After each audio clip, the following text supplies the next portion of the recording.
Hello, welcome to The Future is a Mixtape. I'm Jesse. I'm Matt. I'm Jack Suria Linares. I'm Kelsey Goldberg. And this week we're talking about socialism. Feel the socialism. Seize the means. And by the end of it, we're able to get Matt to Come out of the closet. And maybe you'll go in the closet so you can get out of the closet later with me. Yes, Matt is committing to joining Democratic Socialists of America by the end of this discussion. There'll be a part where I cry, and I want you to hold on to that as a memory. Put it in a little tear box. This one's a lot of fun. Thank you to Jack and Kelsey for joining us on this one, and we hope you enjoy. Cheers. Cheers. Cheers. There we go. It's amazing. It's magic. Yeah, it is magic. It's being a comrade. It's going to happen. Exactly.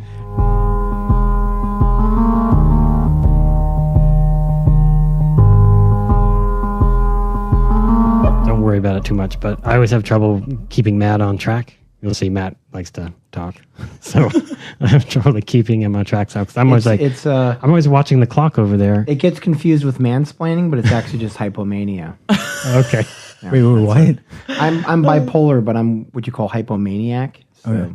Oh yeah, and if you haven't, yeah. if you haven't listened to the first episode, we introduced this whole podcast project talking about how we have mental illness. Mm-hmm.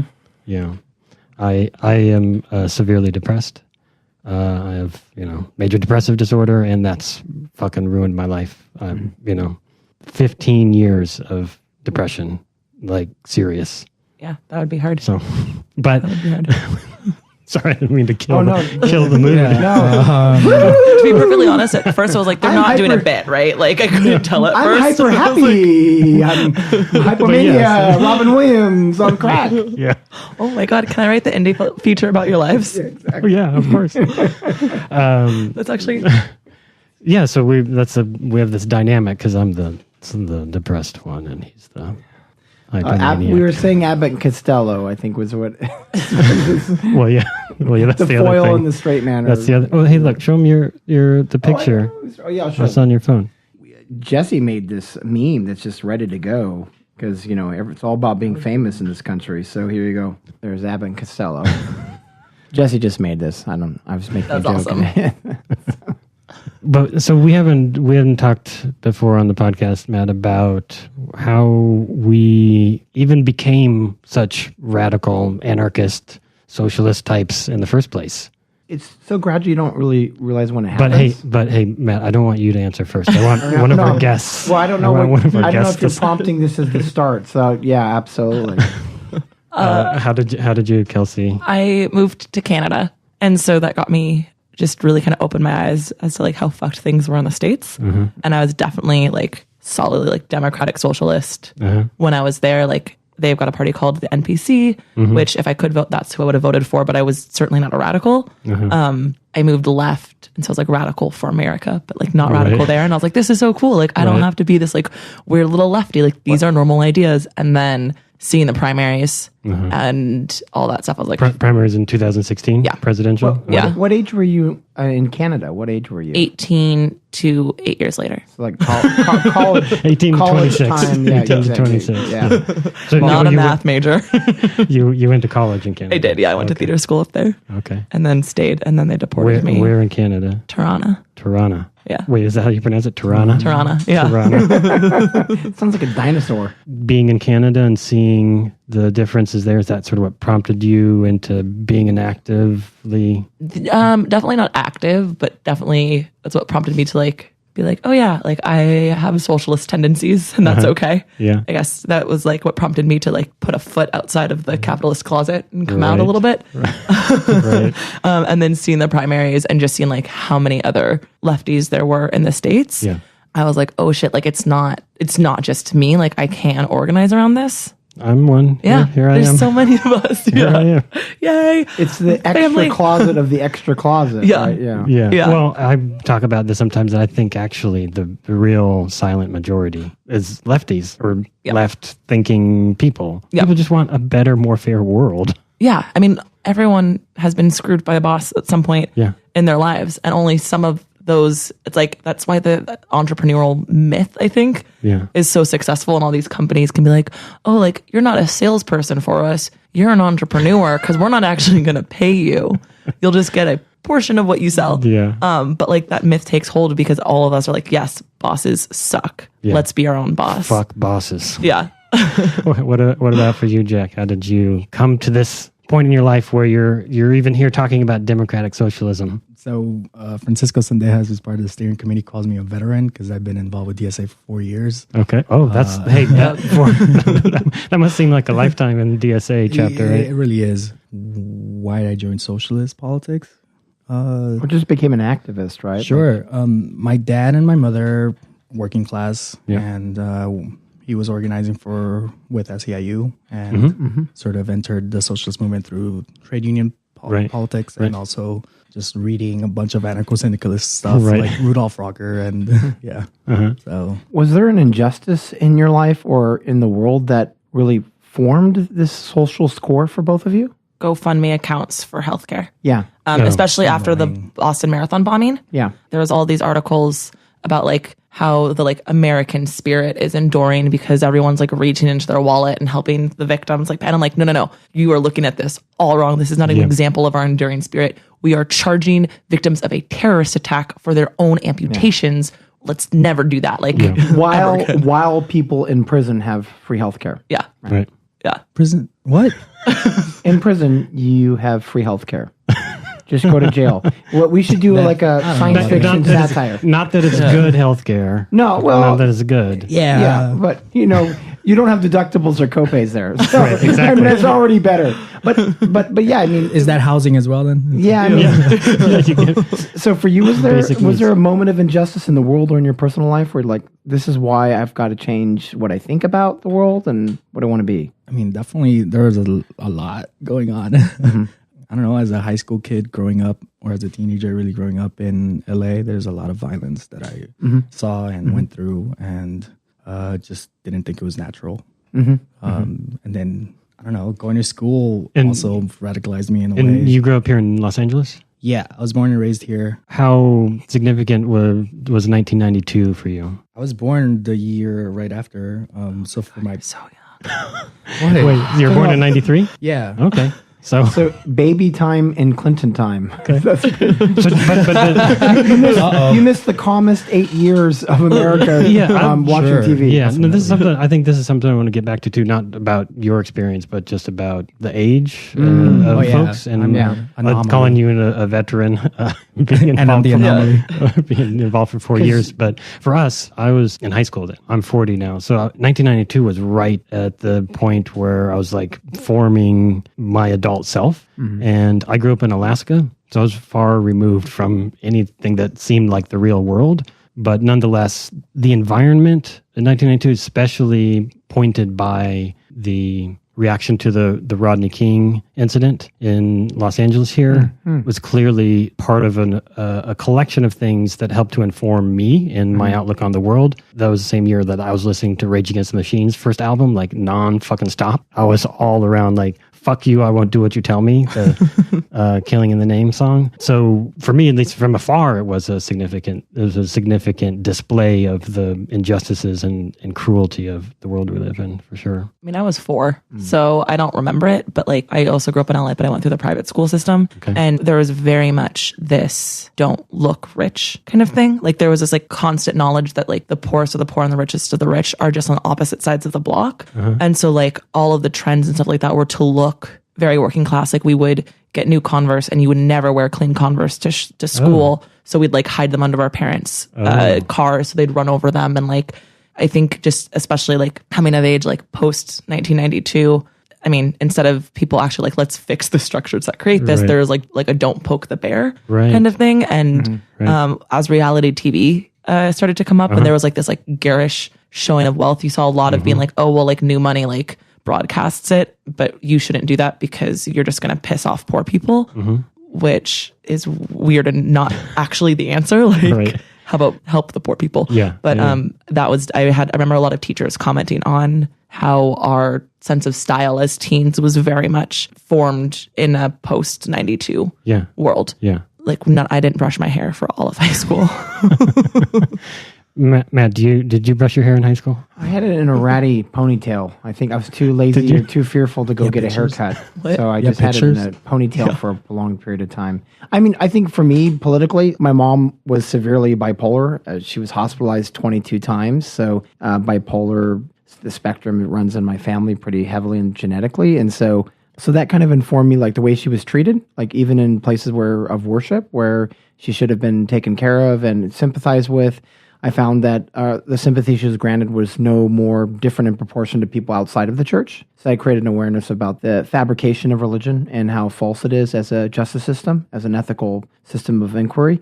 And then for me, it was slowly over time reading Noam Chomsky in college. I hadn't read Chomsky seriously until college, and I was a graduate student. And then he started talking about anarchy, and I had taken some classes on Karl Marx, but I had no understanding of anarchy. So that really blew my reality tunnel apart, because that just blew my mind, because it was a secret history of socialism I didn't know about, and one that I felt really connected to as an ethical compass. For me as well, I think I actually started exposure to Chomsky was in high school. Chomsky's like the Simon and Garfunkel of anarchy. they're like the gateway drug to folk music is Simon and Garfunkel. And I have met so many people who say, "Oh yeah, I read this book by Noam Chomsky and I learned about anarchy," because I just knew about Marxist-Leninism or Stalinism, and I was just given like, okay, America's fucked up, but there's Scandinavia, and then there's like Stalin and Lenin, and so there was this other fourth narrative that was been silenced for a good reason.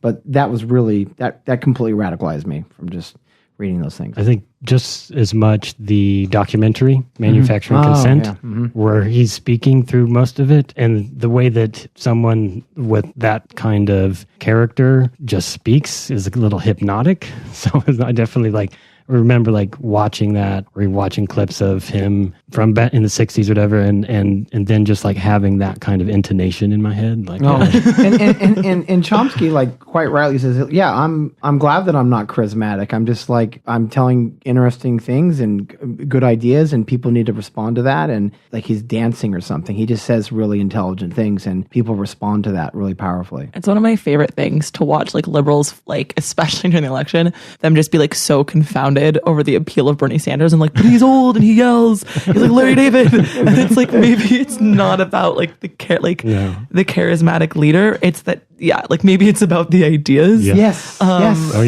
Yes. And also someone saying not only are your ideas okay, but you can organize around them. That was for me, especially when I first joined DSA, and some of our strongest leaders have a huge history with the labor movement and our union organizers being taught how to organize. Right. This idea of oh, I'm mad about something. There's something you can do about it. And I can do something about it. Yeah. And not in the self-help, I'm going to be the change I want to see in the world. So if I'm not racism, racism doesn't exist anymore.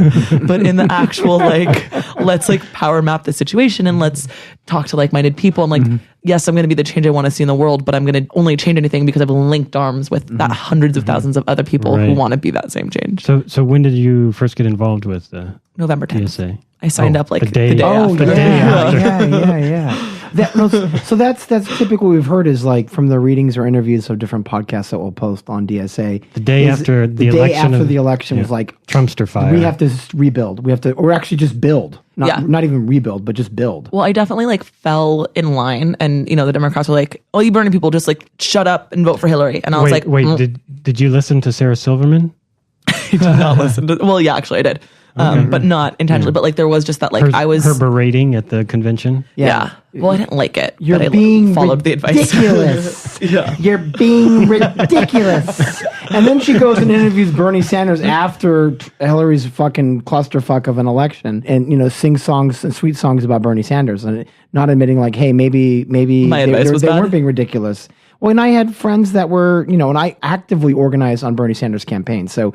I was a volunteer field organizer in Inland Empire. Nice. And we did the first fundraiser in Inland Empire, which is kind of the New Jersey of Southern California. Includes Riverside and San Bernardino County. And we did the first fundraiser July 18th, 2015. And that was a big moment because, you weren't a weirdo for being an activist because it was following along a political cycle. Yep. And seeing the connections that were made, almost non-partisan way about Sanders was really remarkable. I've never seen a candidate get people to listen to him in a way that wasn't confounded by those political spectrums, right? Yeah.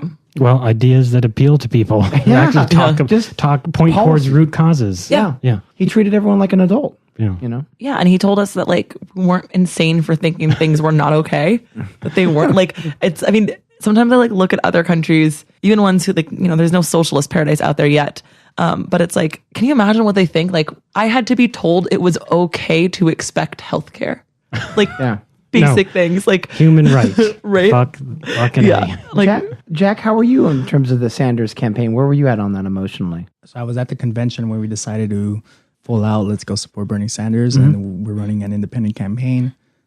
So it was just that moment that you could tell, like, a DSA convention. Yeah, because it was a you've been DSA involved for convention. It was a 4 years, DSA 4 convention, years, yeah. and so it was the first convention that was shifting the tides, and there was like a lot of young people were at that convention. The youth section was almost 20%, and so Wow. When you were involved so far back that it was around 6,000 members, right? In Yeah. DSA. Yeah. And then now it's around 26,000, right? is it now? I think something God, like that. wow. Yeah. It was That's amazing. We're trying to reach 30,000 by Halloween. Halloween. Is that what it is? So when I listened to The Dig with Daniel Denver and Amanda Zavart, I'm sorry, Maria Zavart, the national director, she had said 19,000, and that was in May, I think, or something. So it's gone up even more. yeah, we had March, maybe it's March. Yeah. We got to 25,000 before the convention. And then I think every chapter has seen growth post convention. The weird thing is this is kind of a mini-me version of what's happening in the Labour Party in Britain, where they're not only the largest political party in Europe now with about 650,000, maybe 700,000,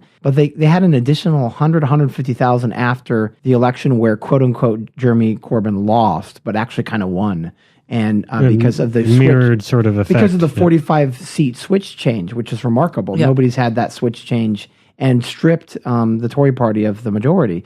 And I was like, wow, oh my God. And so people are like, oh shit, we can build off this. And so you guys weirdly were building kind of seeds for utopia because as Trump's coming into office, bam, people are going into the DSA. Yeah, I mean, when we started thinking about the campaign, like pushing him to even get in the primaries to like run Bernie Run campaign. I don't know if So Progressive Democrats for America was also really big in that. They were also doing really that, big in but that. we were just doing vote for a socialist. Yeah, like go sure. ahead, like stop being afraid of the word. So even since 2015, we've been really working on the Sanders campaign, and I think part of the reason that so many people have stayed and began organizing their own chapters is because they saw that so many people were already committed to the organization that they said, like, this is part of the right. And relationships had formed, right? I mean, this is the thing is like, I was involved with Occupy Riverside back in 2011, and I was part of the encampment. I was a core member, and it's almost like kind of weirdly like war veterans. So like you meet these people and like, we have real friendships. We should do something with this. It's almost not just the ideological. Keep this train going. Oh yeah, exactly. Yeah. I mean, I went on like a Twitter thread the other day about like the difference between like a friend and a comrade and how like normally when you say that, it's to remind people that like you're not going to like all of your comrades and that's okay. Yes. But this was like right after Charlottesville, which I think for all of us like was really striking. And you just felt such like a close personal connection to these people. You know, like I've never met Heather, but it felt like a loss, like a personal loss. And then when I saw that like 2 DSA members were also hit, like it just felt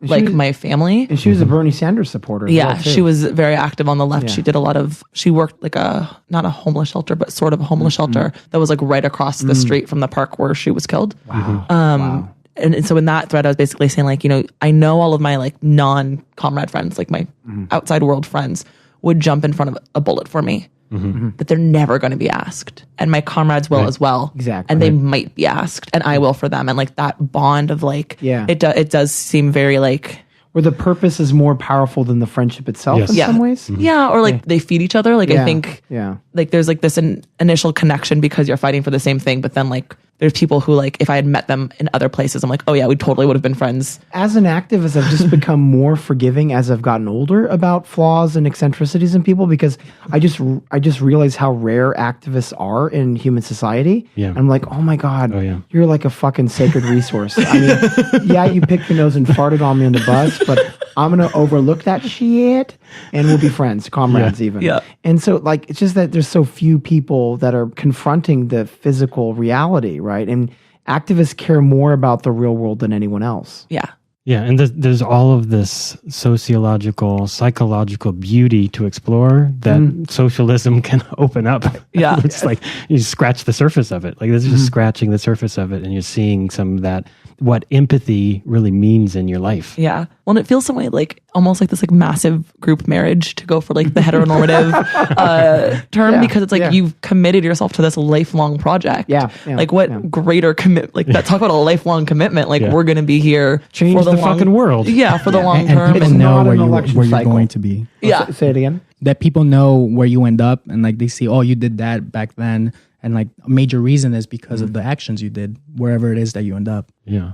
Well, that's my frustration about the Nobel Peace Prize goes out to celebrity politicians, but not actual activists, like regular people. And wouldn't that be a better thing to give it to regular people? We can give our own awards. Because that shows like the importance that How people about- that are lost from this are not. How about split that $1 million up into Yeah, smaller chunks? absolutely. Into- Nobody. I don't need a fucking $1 million award for fighting for what's right. I mean, Yeah, no. But those Soros checks would be nice though. Well, there was the. wait, should we talk about that? The George Soros. There money? was there was that with Doctors Without Borders where it was given to the organization itself. But you're right, it's not something that you do de facto. You just keep giving awards to people that bomb shit. Even they're like, don't give this to me. Obama was famous for when he got the Nobel Peace Prize for saying bomb and war the most of any Nobel Peace Prize.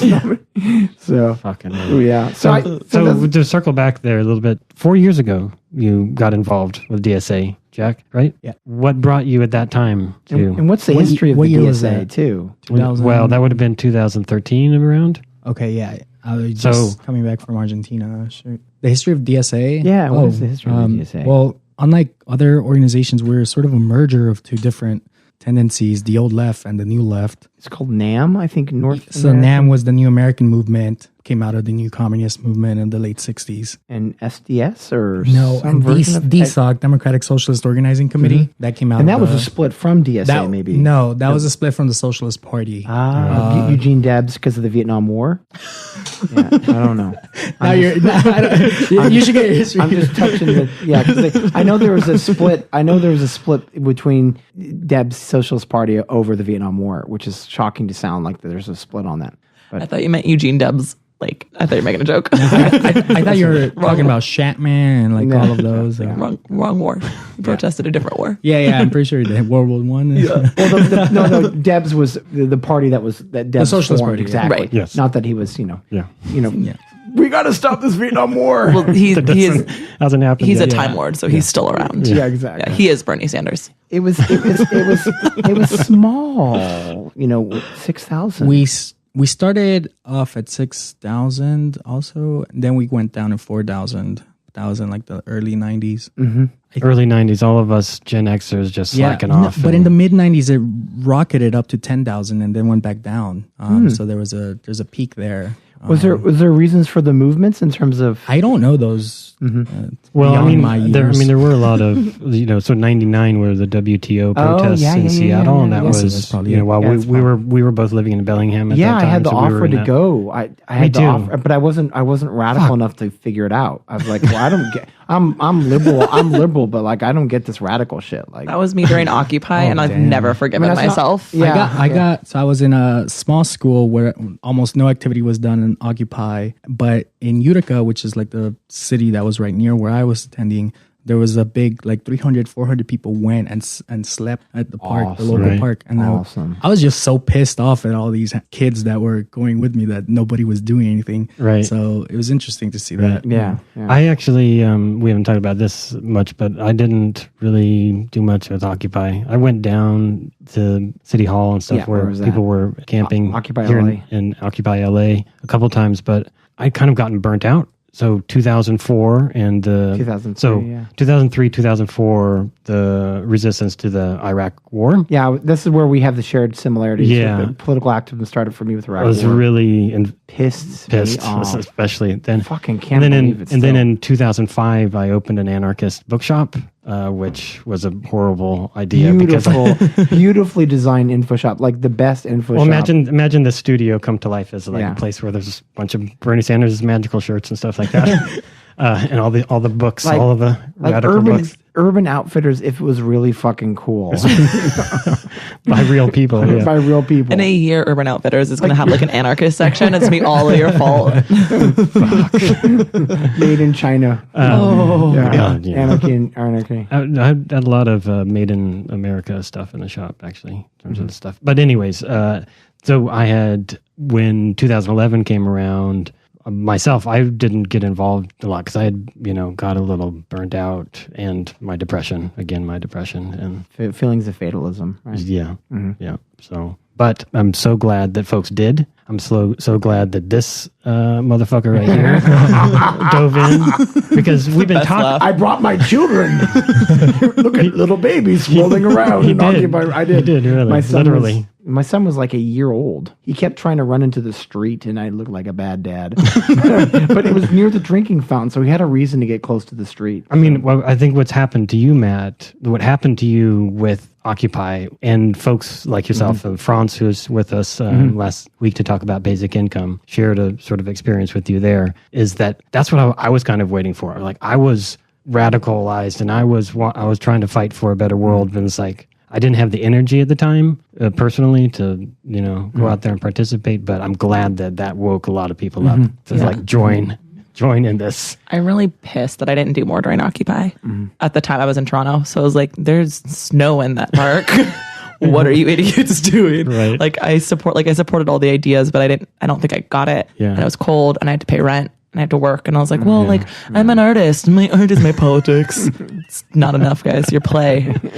Like, make socialist art, but don't confuse the socialist art with building socialism. Like, that's... Because we would have already solved global warming if art was good enough. Yeah. That's the real truth. If we look at capitalism, we'll look at climate change. If art was good enough by itself, we would not have the problems we have. And so that was also my feelings, too, because I was getting a PhD in the English department. So I was doing literature and art. And I was realizing that wasn't enough. I thought I could have fun and not have to resort to activism, but you just realize it's not enough. I've had I have conflicted thoughts about that all the time. I mean, trying to live as an artist, trying to live a life or to start a life as an artist, and then to live one, while on the one hand being burdened with debt for the choice to like go and study for it. Yep. And so I have like enormous amounts of student debt, and then being in wage slavery for decades because I need to try to pay that off, and it's not a lucrative thing to try to make art.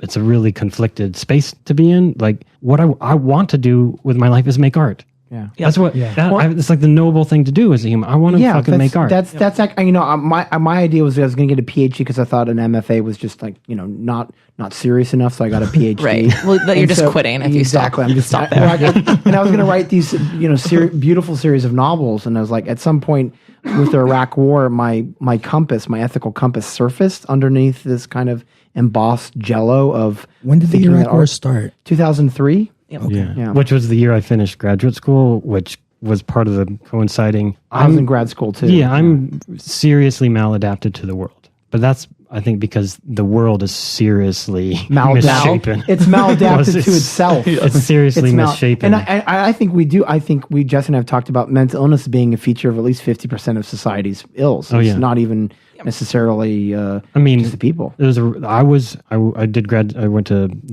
MFA program at USC, 2001 to 2003, and late 2002, I think, whenever the bombings had started. 2003. I think March 2003. I was preparing for my thesis show for graduate school, and I was in the parking lot of Pearl Art Supply at La Cienega and Pico. Oh shit! I didn't know this. And in my periwinkle blue Toyota Tacoma, and it was when they were just playing the bombing on the radio. Oh shit! Yeah. So it was with no voiceover. It was just the fucking shock and awe on the radio, and I was just sat there and cried in my. But that's when it became presidential. Well, when the quote unquote shock and awe was happening, I was in my rented house on Pine Street as a grad student writing a paper on the Persian Gulf War, and I couldn't help but change the chapter to the beginning of shock and awe. And I was literally watching TV and typing Oh, you were writing around a grad paper. I was writing a grad paper on the Persian Gulf War. Yeah, the time just a few years before the mini war, the invisible war of 1990-91 in the Persian Gulf with Kuwait, and no one talks about it or even discusses, but sets up so much of what we live in now. And just typing and just seeing the shock and awe, I thought this is a fucking carnival of lies. Yeah, right? yeah. I remember wanting to stage the girls in my high school. I went to an all-girls school, so we weren't excluding the boys. They just weren't allowed to go there. It's all reasonable. But it's a good way to explain it.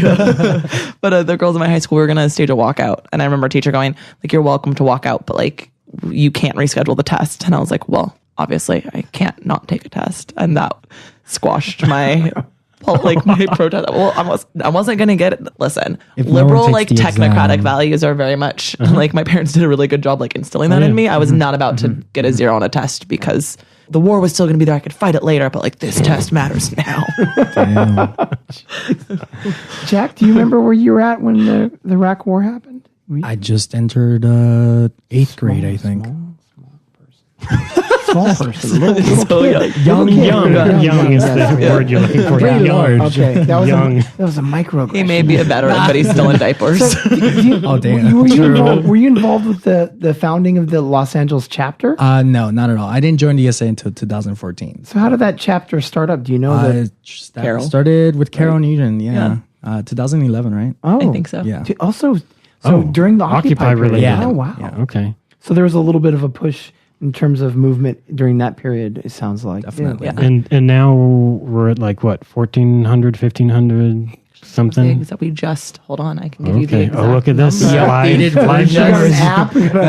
We just It's requested. called a DSA Life Pulse. It's called DSA Life Pulse. It tells you the number of births per We should per actually month think of on doing a the DSA app, though, just for DSA members. Well, Jesse just forwarded me. I didn't even know there's a podcast that's sort of called the DSA Rose. Red Rose. Yes. Red Rose. Rose. Yeah. That seems to have Red Rose started up. podcast. What's the We are number? at 1083. 1083. So 1,083 members. Okay. Wow. good. Because I talked to our friend Joshua Bregman, and he was saying it was 600. So that was way back. So Yep. Who's got more? Which chapter has more? New York. We're the second largest chapter. Okay. So New York has us beat, but Okay. we're coming for them.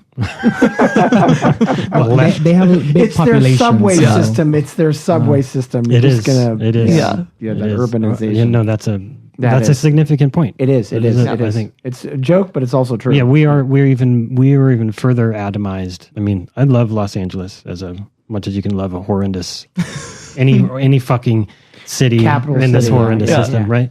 But it does really atomize folks. Oh, right? completely. It's totally You don't have to talk to someone if you don't choose to. Yeah. right. And then if Yeah. you're like me and you can't get out of bed because you're so depressed, then Yeah. you could go years without talking to anybody. Well, yeah. I mean, the Talk to people. forced. Yeah. You're very likable. We like Yeah, you. in New York, you're Well, I have to forced go. I have to go to a fucking job, so I have to talk to people there.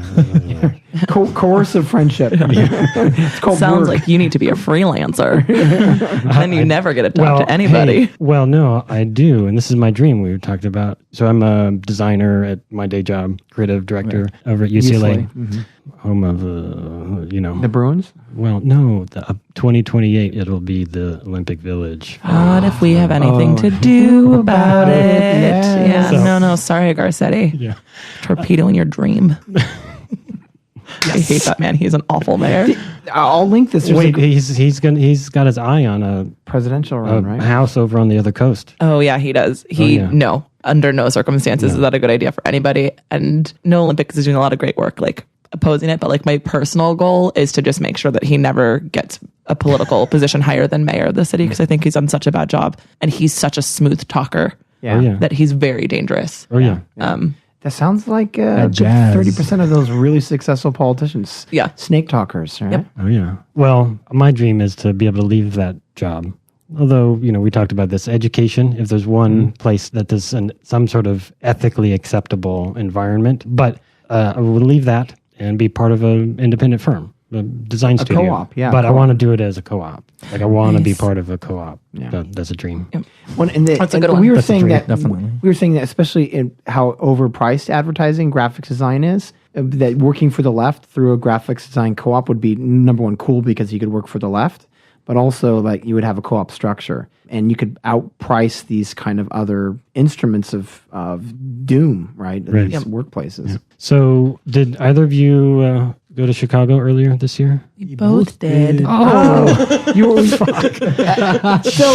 it was open. Good. That was really good. So you were both delegates, or one of you was an observer? That's how socialists do it. We were both And delegates. synchronized. So like there was over 1,000 people there, right? Yeah, it was That's awesome. amazing. It was like socialist And summer like- camp. and so, something like That's exactly what it 60% was. of them were delegates, and about 35% were Yeah. observers. Were some people just showing up because they're curious? Maybe I think most of the observers were from organizing committees that weren't full chapters. Yeah. Or from Drivable other distance. organizations. Yeah, or from other news organizations. stations, Yeah. but it was really cool. Jack actually was running for NPC as well as being a delegate. Well, you've been around for 4 years. You don't want to got talk some about it? street cred. Not really. But He did great. I did good. Yeah. Come on, tell us about how that went, Well, it was or at least what it was like. the He might want experience. to provide the no comment. Yeah. Let's not be coercive here, Jesse. But what about the platform? I mean, this was there a don't cut platform? him off. definitely let's Don't talk cut about him the off. platform. I don't know. He seems anxious. Does he want to tell you? I don't know. Do you? I'm trying to be anarchist here. I was running for the NPC. A couple people from the East Coast told me that I would be a good candidate to run. And I decided to run. Maybe it could help out the LA chapter, also get noticed by other chapters in the convention. Yes. The major thing that I wanted to bring to the table was the necessity for us to bring state federations and regional councils. And that was mostly what I was campaigning on. And then if you read, I also have like some ideological tendencies that I think should be added to DSA as a whole. And so that's what I was running on. For instance. I just think we need to have more anti-racist politics, like explicit in Right. our campaigns. And I think at the time when we're talking about labor movements, we're really talking about trade unions only, but there are other methods of organizing labor Right. that get pushed to the side. Well, and this is a really important question too. Like, how do we organize labor that is not represented by a union? Because there's so much and more. How do you organize the unorganized? Yeah, how do you organize? I mean, this is kind of a There we go, fundamental freelancers.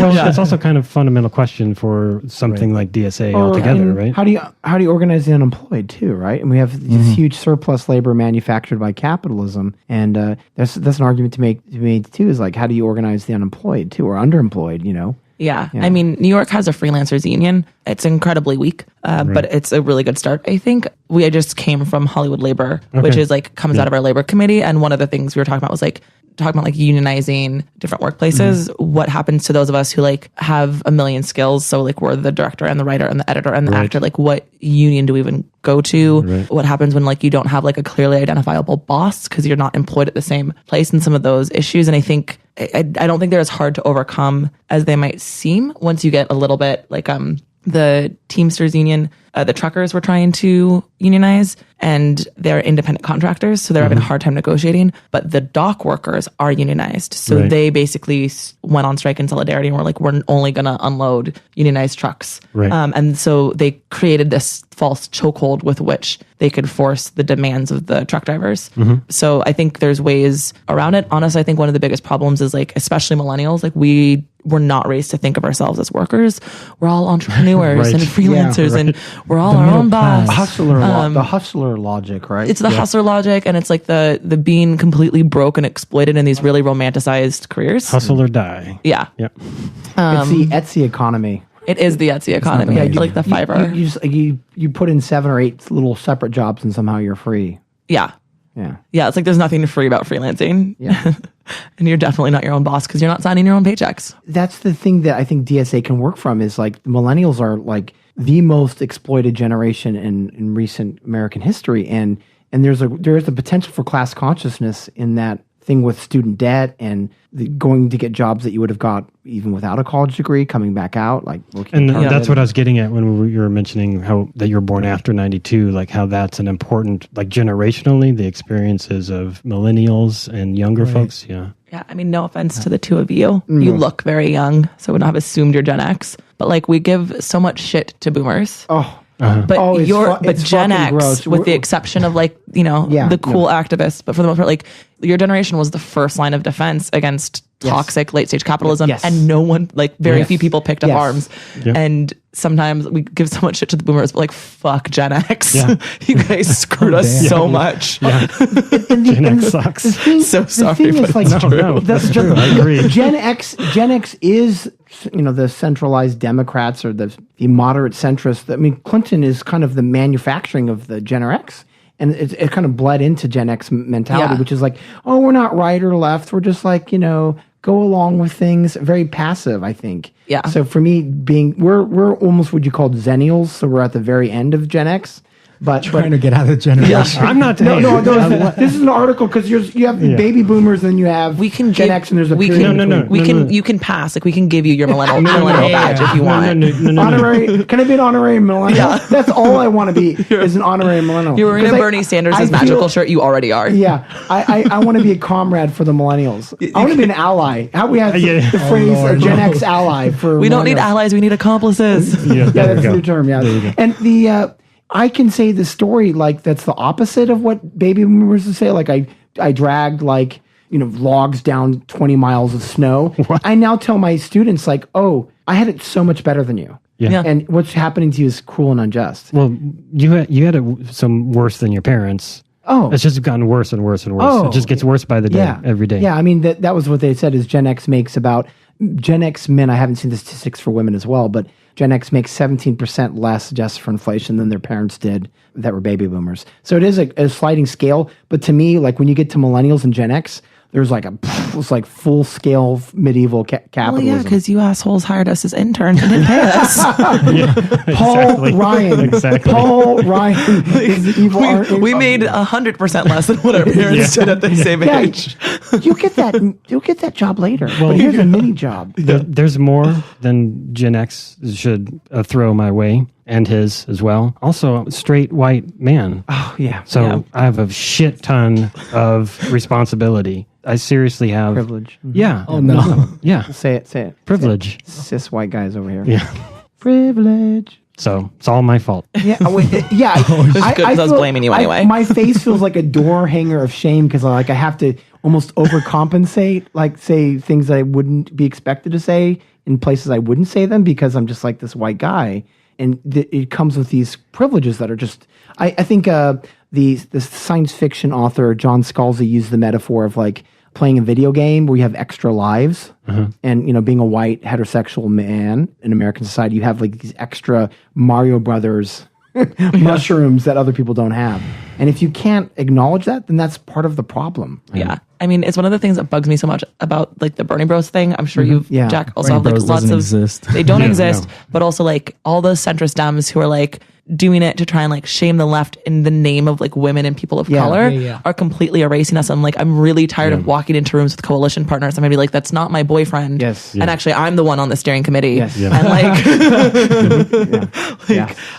like, I'm not a unicorn. Part of this is that the liberals have for so long, they just had like control over like our education system or like our workplaces, like everything, even like white privilege is a liberal framework now because it's like all about you, all about the person. And it's not really how we exist as a collective. No, absolutely. Also, wasn't it like the term originally, I think I read an article in the Viewpoints originally came from like a black communist group. And it was like white skin privilege and talking about how like this idea that you're better because you're white is used to like keep down the white working class and keep them from identifying with like the working class of color. And then it was the SDS, I think, was like, oh, no. We're the white ones. We understand white privilege and like turn it into this like identity politics thing. Negative solidarity. Negative solidarity. Yeah. So it's like even that term itself was co-opted from black radicals. And like we switched the meaning of it. And by we, I mean white boomers. So at the convention, did the DSA have a platform in years prior and it's changed? Because I couldn't find anything when I was going on the website. Is there a platform? Years prior it should be now? on the website. Yeah. I read an article that the BLM was part of the platform. Yeah. Support of BLM. And there was the Movement for Black Lives platform that came out. M4B, forgetting. Oh, the BDS. BDS. No. 2015, we had already endorsed. Okay. Like there's this platform that comes out of BYP 100, I think. that we had already endorsed, and then it comes up again at this convention, and that's why. Okay. Well, Confusion. So what are the takeaways besides Socialist Summer Camp? Like, what were the big highlights from? We're not alone. Yeah, we're not alone. Oh. I mean, the NPC race, especially like on social media, got like a little testy. But I was like, it is so cool that there are this many people who care this much about this organization that they're that invested in things that, like, as much as it's like, guys, like, chill. It was kind of cool to see that many people. And the NPC, dedicated. we forgot to put in the acronym for that, what that means. NPC, National Political Committee. Yeah, exactly. That works with the director, right? Yeah. Or, and then BDS was like a cool, like, I thought that was just a really cool unifying. How does these honorary chair positions work? They're like Cornel West is an honorary chair. Is it just kind They of are no longer existent. We voted them out. Yep. Oh, okay. Yep. I mean, they were pretty like just the liberal of ideas. Like, let's just give this person this names to help. So it's almost like the way to create a visibility for Yeah. So like work off people that would be accomplices or allies or whatever. Cornel West was a member. He was part of the MPC. I think. And so are there changes in terms of how DSA is going to be organizing for the next year? Also, like programming things, like was there other decisions like an emphasis or like a strategy? Yeah, we voted on priorities. Healthcare, single payer is one of them. It's more just like, I think locals can do whatever they want, which for the most part, which like I'm a huge proponent of. I think it makes sense to like use the tactics that work where you are and go on the issues. And I don't think it's any surprise that some of our more visible campaigns are like sanctuary and no Olympics and healthcare, because it's the things that Los Angelinos are already sort of thinking about. And then we fill that space. So I would love to contrast that, because you guys have like 3 or 4 major focuses. And East Bay's, the DSA chapter East Bay, has really organized almost exclusively on single-payer SB 562. So you think that's really a benefit that you allow, of course, autonomy and kind of an anarchist value of autonomy to these chapters to move where they think the energy is best? Well, each chapter does have a decision on what campaigns to prioritize.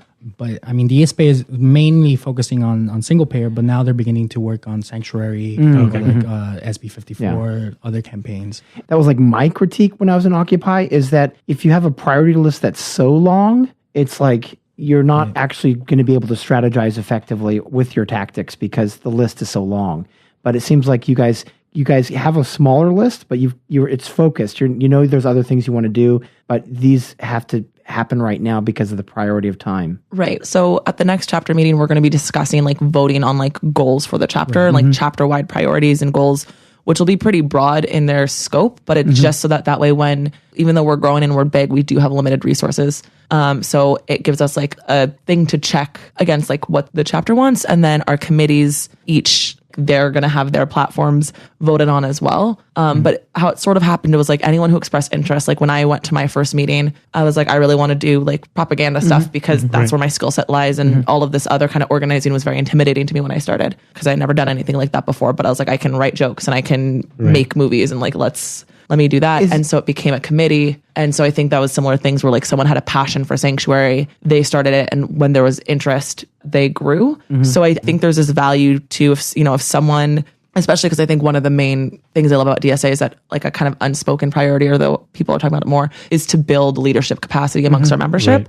So if you have a cause or a campaign or that you're passionate about, yes, let's show you how to organize. And if only other 10 people in the chapter want to do it, that's still enough. You're not going to get as much resources because the chapter-wide priorities are towards these other things, but you can build leadership capacity. And then another thing too is like, we don't want to look at these issues as like atomized. So when someone's like, if a campaign's asking to be reimbursed or for funds, or we're trying to figure out like whether or not we should co-host an event or turn out to a march, we really do look at the existing work to see if these things are in alignment. And we encourage, like we just voted to 91.7% of the members who voted to endorse the public bank campaign. Nice. And that came out of our climate justice working group because it was part of DSA-LA. And they did an analysis on why this was a good thing for us to endorse. They presented to the chapter. And in that analysis, they pointed out how climate justice and this divestment intersects with the goals of healthcare and the goals of labor. And so, even though sometimes you have to look at them as atomized just to like strategize, they're not atomized. Like they're all interlinked, and it's all ultimately we're trying to build socialism. So like that's I guess. And how do individual chapter priorities interlink in a strategic way with national priorities? I think the same way that we see our different committees and working groups really working on separate campaigns on the one hand, but at the same time related in like public banks. That's the same way that model then works at a national level where different chapters are working on different things, but they are working maybe on one or two campaigns that are very much statewide. Take same player. How does So let me ask you, does that figure into what your platform for NPC too when you talk about regional and state? Yes. Yeah. And because I'm not a localist, like I don't think only organizing one chapter is going to like be the best method to get socialism throughout the country and the world. Right. I think we need the structures in place so that the activities that we do on the ground at a local chapter then get if they are succeeding, we can then have a larger model from where to work from, and that it can be a very rapid. Yeah, I think that sounds. I mean, that makes a whole lot of sense to me. Like, you could build into the organizing both leadership capacity, but also a structure for moving ideas up to a national. So it's priority. almost like you have two parallel colleges. You have like the committees with certain priorities on the issues you guys think in the chapters are important for what you can focus on time-wise, and then the skill sets that people come with. And the skill sets, they'll move between those committees to help these different projects. So let's say if you're good at graphics design, would you work with different committees based on their need for graphic design? Yeah, so we've got both externally facing committees and then like internal resource committees. So our agitprop committee would be considered internal resource. Right.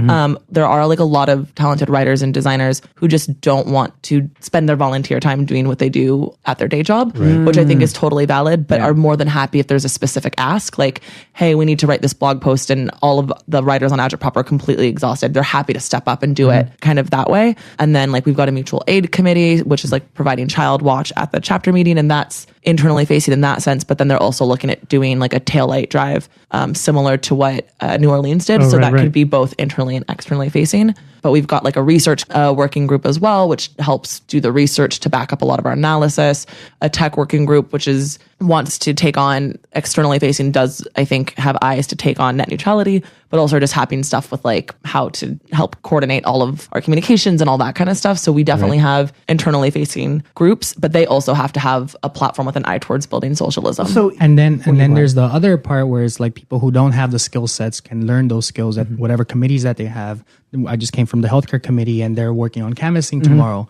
A lot of new members don't know how to canvass. So there's certain time made in place just to teach people how to canvass. And then in Sanctuary City, we are constantly rotating people who are going to lead the meeting. That way people know how to facilitate and be good. I think this is, so just a couple of weeks ago, actually, paid dues or whatever. I don't know. What do you call it? Paid dues, yeah. Paid dues. Jesse's now a member. Yeah. I'm DSA Curious. So Do we have a neighborhood hangout for you? Well, you went I went to the me. meeting. Yeah, I went to the meeting. The Yeah, hangout. Yeah. So with me. the thing for me is I'm involved with. This is I have capacity. I've got capacity. He's got kids and stuff. Well, I've co-founded a group called the 28ers to get money out of politics with the 28th Amendment to the U.S. Constitution, and it came out of Occupy. Oh, nice. So when we did a power analysis after the de-encampment, we feel like money in politics affects all of these issues, not to the same degree, but it's the most egalitarian solution you could work on. We do monthly events, and so my capacity is like, oh, I got this in the podcast, but I'm DSA Curious. I mean, we DSA offer child watch now at our chapter meetings, so you can bring the There kids. you go. See? We don't even have that. This is the first. This upcoming chapter meeting is the first one we have That's it. a brilliant idea. It's a And brilliant all idea. the millennials at the meeting just go in with your Bernie Sanders magical shirt. They'll greet you. They'll- Yeah. They'll be happy to see you.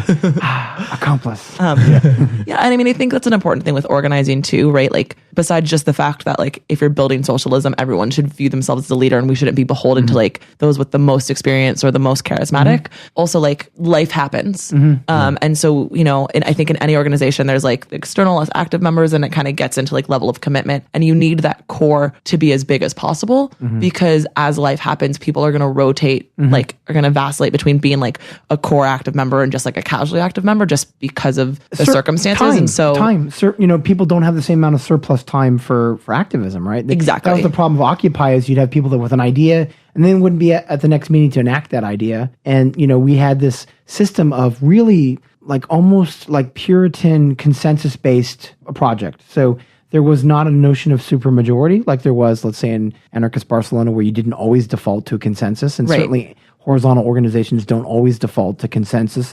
But do you guys, when it comes to decision making, start for consensus and then at some point when you exhaust that, go for a supermajority? How does decisions get decided? It depends. The steering committee is working on a decision making tree right now, which is trying to like wrestle with the idea of like we have a large membership, but sometimes we need to act quickly. So one of the things that we're proposing is that every committee or working group is going to have a platform that gets voted on by the chapter. It'll just be a simple up or down vote. And so that way the goals of every committee has chapter buy-in. And then, if they want to go to a march and they're not asking for money and the march fits within the purview of the goals that have chapter buy-in, like maybe it doesn't need to go to a chapter-wide vote, but anything outside that does. And that we've got this whole... Well, this is the joke about Oscar. This is the joke with Oscar Wilde. Is like socialism's so great except for all the meetings. Right? And I love the meetings. Me too. I do too. I'm they're my whole social life. I think David Graeber in a TED Talk said, I really like meetings. And I was like, I like meetings too, especially if it's social justice and activism. Oh, yeah. Fucking utopia. I'll do the meetings. Hey, there's a difference between that and the bureaucracy of filling out fucking forms all day. Because by the basis, if it's a horizontal organization, people should have equal say in terms of expressing themselves. Yeah. Even if you don't win the argument. And, there's going to be this thing where you feel like you're being called out for saying something dumb during a meeting. But if you recover in the awareness that everyone's going to have a chance of saying something dumb, but you might also say something brilliant, like 20 minutes later, and like, oh, shit, they really love this. And I think that's what's really lovely about it is, to me, it's not the meeting where it's a boss telling you what to do. Yeah, and I think, one of the coolest things about going to the convention, or just the fact that it existed, I was like, I'm part of an organization, and if I have an issue with their constitution, I can try to organize to change it. And I can vote on these things and their priorities and their constitution, like that matters. I dem-exited this year, but before then, like I had volunteered for the Democratic Party in high school. I volunteered for the Kerry campaign. Delegate. Super delegate. Yeah. Fuck you. Yeah, and it's like I've been donating to that party since I was 18. I'd been a registered Democrat like right on my 18th birthday, and my opinion has never mattered for shit. Like as a Californian, my vote for president has never mattered for shit. So it's like it's really cool to be part of something that matters, and your voice matters, and you're not gonna win everything you want, but like it's just so cool to get to try. And usually what ends up winning, because there's all of this stuff, like there's been times when I'm like, I think like it's not my personal favorite, but I'm okay, I lost because I hear all the arguments for it and they don't change my mind, but like I also like I see that more people want that, so it's okay. Yeah. And the idea that like some people don't even care if they win the argument. They just want to express themselves, and they never get to do that at workplace or, we just get to express yourself, right?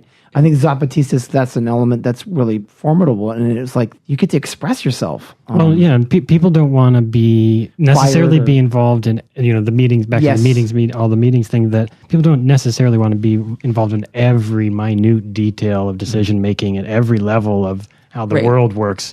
But, and the things that matter to them, and then the things that impact all of us, like the big things and the things that have impact on their personal lives. Absolutely. People want a stake in those decisions. And if you do want to be involved in every minute detail, there should be avenues for you to be. Right. Which is cool. Yeah, I always joke that like socialists are the people when they ask you how your day is going, they like actually want you to tell them the answer.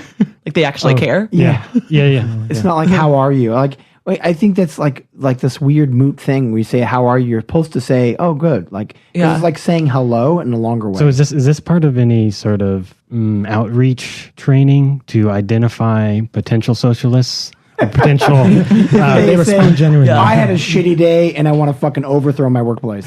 And then you go, that's a DSA member. I mean, I feel like DSA Curious. DSA Curious. Yeah. Well, I feel like all I do is brag about DSA and all the members. Like I feel like I'm that annoying parent, except for on Facebook, instead of like pictures of my kids, it's like pictures of my comrades.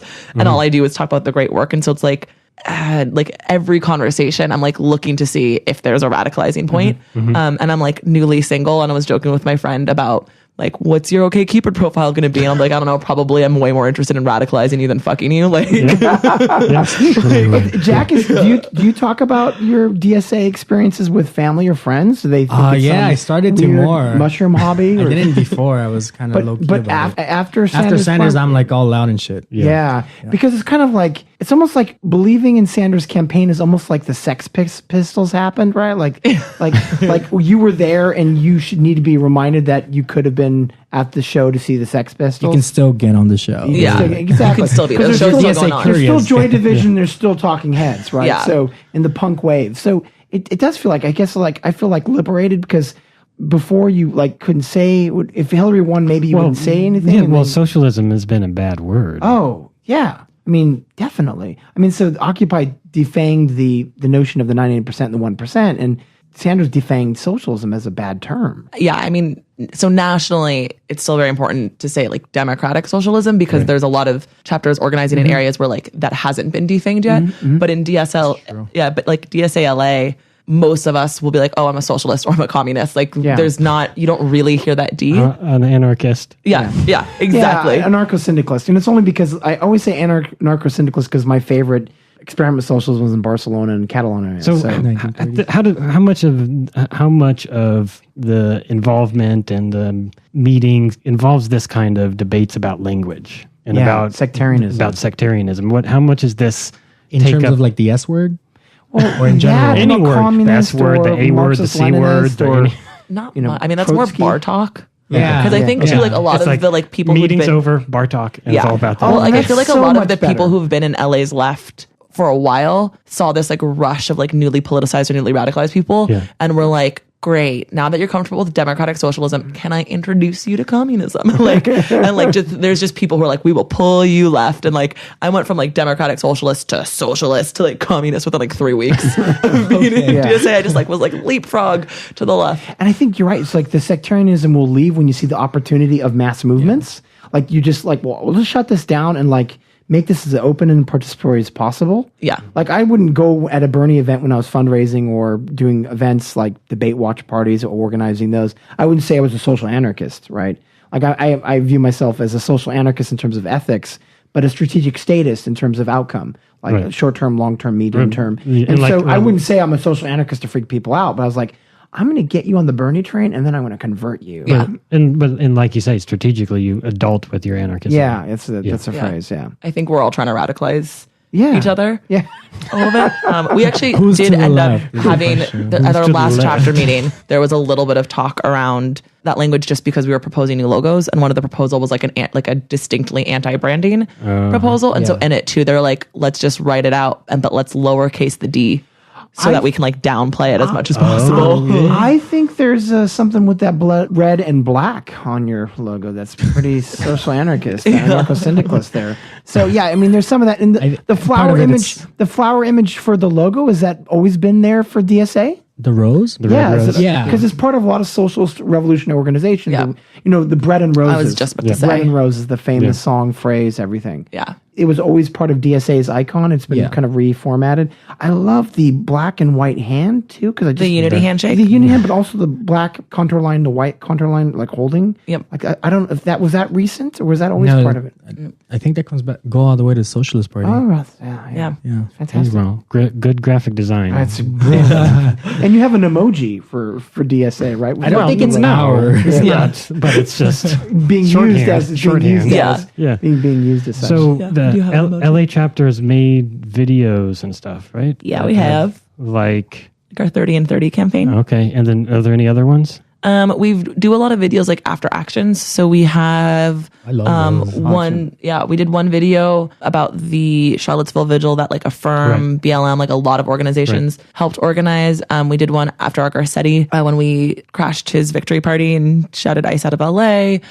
So we try to do it to like promote the good work we're doing. We have done videos in conjunction with the Skid Row Neighborhood Council and like their bid. And then General Jeff who's kind of heading that up, came to us with a script and was like, can you get one of your members to read this? So it like, we've got a lot of people in the entertainment industry. So it's also a really good way for coalition building as we can offer these skill sets. Our No Olympics campaign has done some really, really cool videos as well. And there's more to come. Who made the capitalism? Who made the capitalism? So I voiced that one, but that was from National. Okay. Should we play it? So we'll listen to your voiceover on this. Because people are definitely not sick of my voice by That's this a point. nice voice. What are you talking about? Capitalism. It's what gives us 200 kinds of cars, 4 million kinds of apps, and 57 kinds of Hemsworths. It's really good. But what is it exactly? It's really good. Capitalism is a man-made economic system based on profit. It takes wealth and resources away from the public and puts it in the hands of private capitalists. A few become enormously wealthy on the backs of the many. This consolidated control of profit and political power leads to extreme inequality. These factors all make capitalism profoundly alienating, which is why everyone and everything seems so distant, so hopeless, so odd. Thanks, capitalism. But there's another way.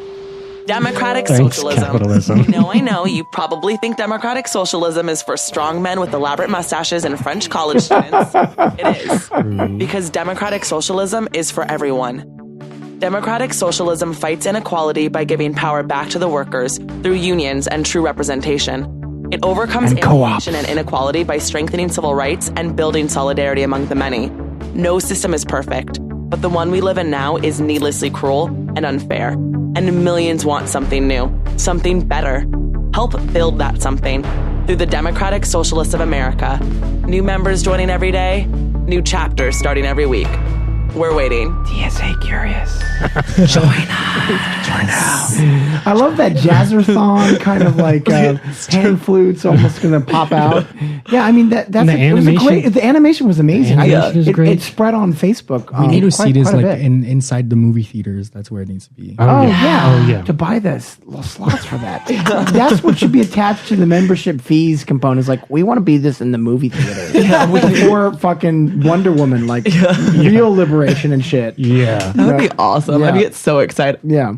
Yeah. Exactly. Wow. I mean, that's just remarkable because to see that level of media awareness, and then that's I think the millennials are bringing that because they have this sense, I think, of how to manipulate. Being able to craft media like this is. I can barely do a PowerPoint. No, it's like we bring that skill set, and I also think there's this funny thing that happened on Twitter. There was like the hashtag like Workers Perfect Week or something like that. An organization behind the right to work was putting out, and DSA just jumped on it and co-opted it, and like to the point where they're like, oh, so much negativity, and like they got mad about it on Twitter because we like won, and then they had put this meme out that was like a lie about like unions getting government funding, and someone from our labor committee tweeted like, A, that's not true, and like B, like you're an idiot, and they like took it down and didn't post any more memes. Like they had this whole like, so I think it's nice because these, the Republicans especially, but the liberals as well, are like really good at taking these like awful things and like branding them in a way that sounds really good, like right to work or pro-life.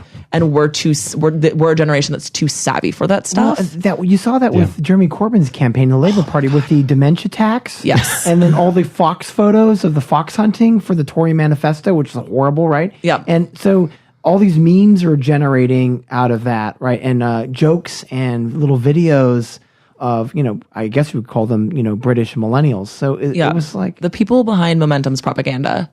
All I want is to be in a room with them and like pick their brains. It's so good. And they were doing all the work that the Labour Party's media empire was supposed to do. And they're just sitting off, scratching their backs. Yeah. But the Momentum was really doing the great media for the Labour Party. Yeah. Yeah. I mean, that's interesting. So that's a strength. Is there a weakness in DSA that you think is something that needs to be grappled with?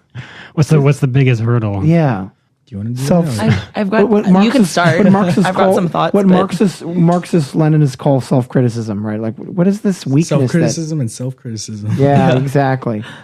I tend to think that right now there's a good mixture of decentralization and centralization, but I'm kind of wary that there might be a push away from like, we see ourselves as a national organization, but then we don't build the structures to become a national organization. Yeah. Right. So in that sense, that's one worry that I wrote a piece on like the weaknesses that I see coming out of the convention. And so I definitely think that localism can become a major problem in DSA in the long run.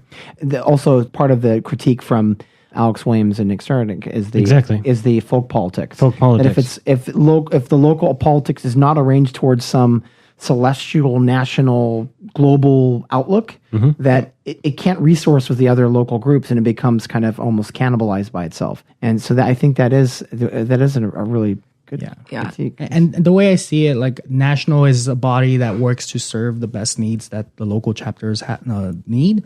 So whatever campaigns or merits that they would create the local chapters can then decide which ones they would use in their campaigns. So in that sense, I didn't see a need to be too negative toward national. Yeah. But I do love the blending that I can see, like Definitely, you have I love the Occupy blending. elements, but you also have a structure. And there's a book called Swarmwise by Nick Falkfinch, which talks about the 3-party pirate rule, where if you get 3 people and they agree to it, just do it and don't have to send through everything through a committee. And that you have to have a mix I think of our steering, campaigns in Los Angeles work really well because we're so decentralized. Yeah. And like anyone can, in the decision-making trace, it's great if something comes from a committee, but if there's not a committee for it, I think you just need to propose an analysis and get 10 people to sign off on it. Because like we're just basically if there's something you want to do, organize around it. Yeah. You can cut out like this bureaucratic chain of command if like that's what the Swarmwise is 3-party rule. So not the financial stuff, but like campaign-wise, like just accelerate the ability for people to create on the spot. Yeah. And if it doesn't work out, then you say, well, they were working on it themselves, but not really the central organization. And if it does work out, you say, yeah, well, our organization did this. So you get the best of both worlds in terms of failures and successes. Yeah. And I think there's something too, because we're like trying to build capacity for this like transformative movement of asking people from the beginning to start by organizing. I think that it's not necessarily, it's a little bit of a weakness. Like one of the great things about DSA is it's full of new members and newly radicalized, politicized, and new organizers.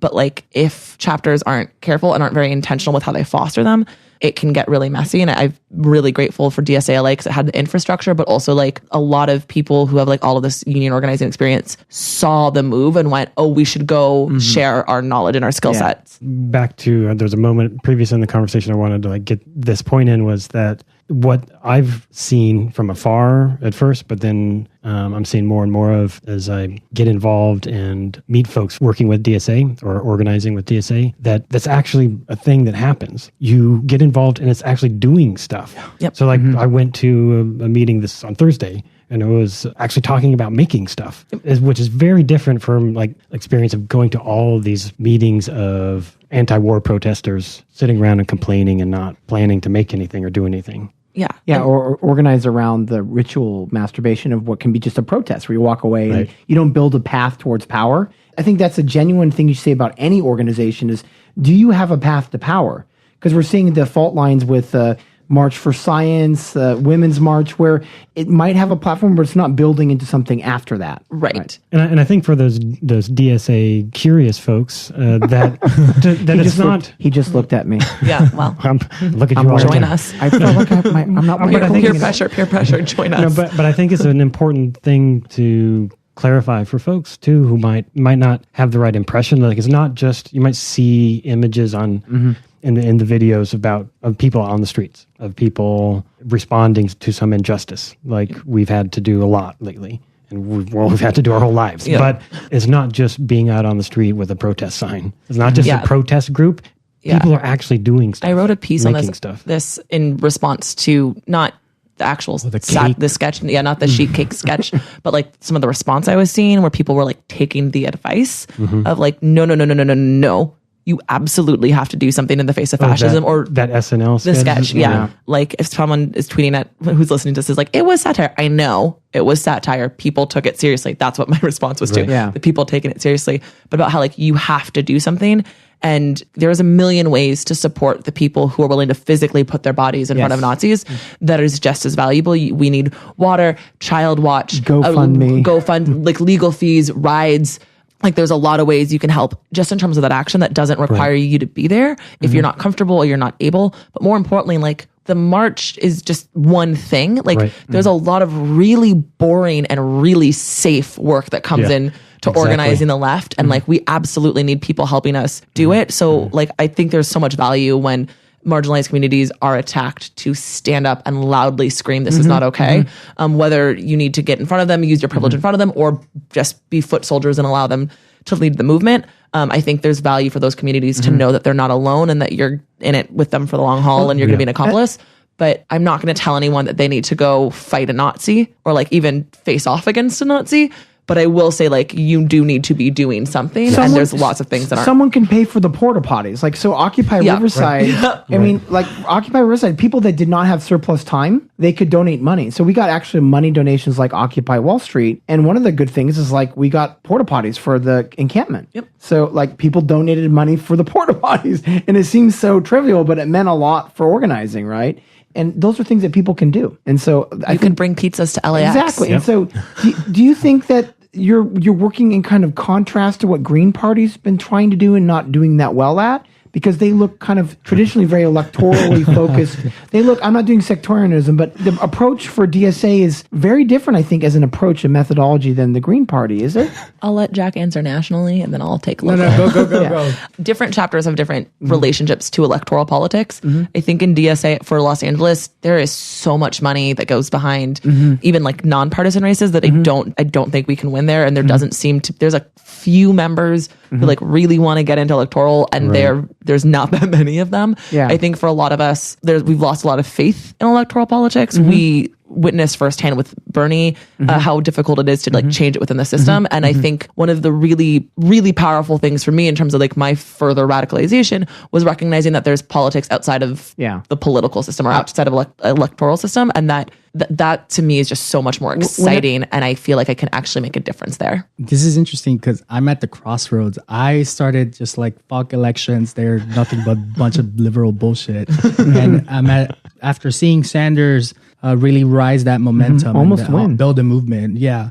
I think that we're at a stage where we can begin to run people for seats, not necessarily to win the seat, but definitely to build a movement around an issue or any sort of activity that's going on in that area, so that we can get more DSA members, or we could potentially begin to run more candidates either at the local or at a national level. Well, I can't remember the comrade's name, but the mayor of Jackson, Mississippi is a DSA member, right? Lumumba. Yeah. Really? Yeah. I don't know if he's a DSA member, but the campaign was officially endorsed by DSA. I think maybe and he welcomed the endorsement. Social spectrum, he has overtly said socialist as an identifier for him. Yeah, so that was really unique. Jackson, Mississippi. Yeah, and I think there's someone, I forget, it might be Atlanta. Yeah, I'm not sure, but there's someone in their mayoral race who is running as like a leftist as well. And so if he wins, as like two of the major cities in the South will have socialist leaders. I always tell students when I talk about my activism, because I'm overt about that, I don't hide that from my students, but I always say that politics is the excrement end of social change. Right. Like that all beautiful golden ideas come from people in a bar saying, let's change this, let's do something, and then they get motivated. And then at the end of that rinse, wash, repeat cycle, it's the politicians that enact the changes that started from, trade unionism, like minimum wage, and these things start from local levels. The weekend. Yes. 40-hour week. Let's make it 15. Yes. That would be great, actually. 15. That'd be awesome. Well, to take us out, we've got a clip of Bernie Sanders from 2015 at Georgetown University talking about democratic socialism. I think the reason that I have always, throughout my political career, going way back when I was mayor of Burlington, defined myself as a democratic socialist is that in fact is my vision. And my vision is not just making modest changes around the edge. It is transforming American society to make it into a much more vibrant democracy and an economy which works much, much better for working families.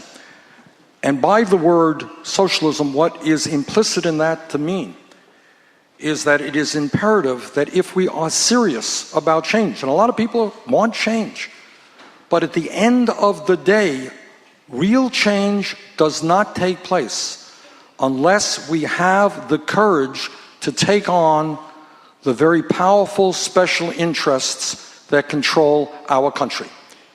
Now, that's my view. Not everybody here may agree with me, and certainly most people in Congress would not. But I think at the end of the day, what we have got to recognize is not just that we are experiencing mass income and wealth inequality or declining middle class, but that a small number of people have extraordinary power. And if we are not prepared to take them on and to tell them that they cannot run the government for their own interests, the real change that many of us want will never take place. So when I use the word socialist, and I know some people are uncomfortable about it, I say that it is imperative that we create a political revolution, that millions of people get involved in the political process, and that we create a government that works for all, not just the few.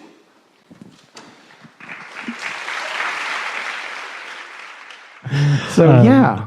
Well, So- hey, thank you both, Kelsey. thank Jack. you. Thank you so much for coming on. I think this was a whole lot of fun. And we wrote a bunch of notes before this about other stuff, and I think we want to continue to talk about this. This is absolutely, I'm with it, Matt. I'm with it. I'm with it. I'm with it. Before I'm we with it. go away, I need to know, are you going to join DSA now? That's true. Tonight, I There will we become go. a paying member. See, this is I'll use go. my Radicalizing all of I'll the use people. my middle class wages from student debt. There we go. to, We accomplished something here. so instead of today. buying Chinese socks from Target, I'll be using it for DSA. So Excellent. That's a good. Donate on China's socks. I went to a meeting. I had been broken into though. So yeah. I was going to go to that Pony. meeting. All right. Well, again, thanks so much for joining us. And Matt, tell us where we can. We're going to leave links to all the. At the top of the show notes, we'll put the DSA LA website and Yes. the DSA national website. Right. If you want to connect with us, you can find us online at thefutureismixtape.com. You can get in contact with this DSA Curious now, as of tonight, DSA member Matt on Facebook at facebook.com/thefutureismixtape. You just email us. We're normal fucking people. So we will respond to your emails. I'm So on Twitter. I just don't get enough Twitter love. I just have 64 followers. Oh, I'll follow you right now. 64 followers.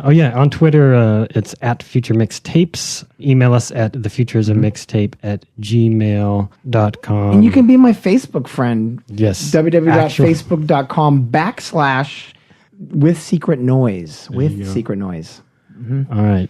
Again, this was a lot of fun. Thanks Thank you so much, guys. Thank you for having us. All right. Cheers.